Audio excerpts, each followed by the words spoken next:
The verse you are referring to seems to echo sentiments of conflict and the eventual erasure of a people from memory. While this verse may be rooted in specific historical and cultural contexts, it can also be interpreted through a broader lens to glean lessons about the nature of conflict, memory, and reconciliation. In our lives, we often encounter conflicts with others, whether they be personal, communal, or even global. These conflicts, much like the one described in the verse, can lead to division, resentment, and the desire to erase or diminish the presence of those we oppose. However, if we look deeper into the human condition and the teachings that have stood the test of time, we find that the true path to peace is not through erasure or possession, but through understanding and reconciliation. The message we can derive from this verse is the importance of remembering our shared humanity. When conflicts arise, it is easy to view the other side as an enemy, as something to be conquered or forgotten. Yet, history has shown us time and again that such approaches only lead to cycles of violence and pain. Instead, we are called to rise above our immediate impulses and seek a higher path. Reconciliation begins with the recognition that every individual, every community, possesses inherent worth and dignity.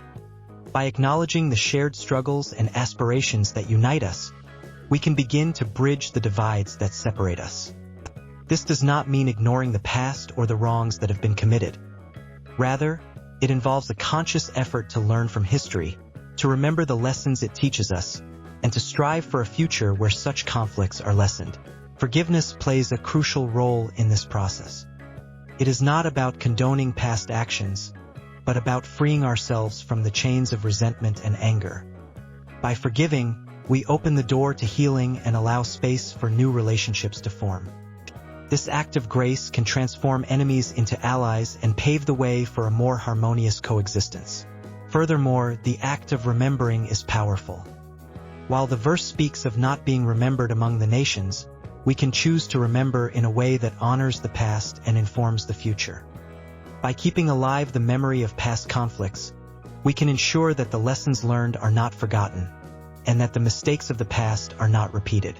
In essence, this verse can serve as a reminder of the impermanence of conflict and the enduring power of compassion and understanding.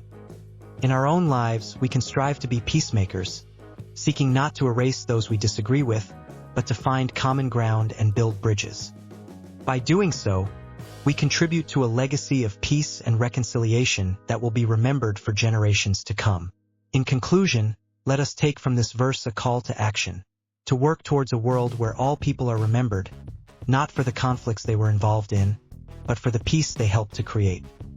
Let us strive to be remembered as individuals who chose love over hatred, understanding over division, and reconciliation over erasure.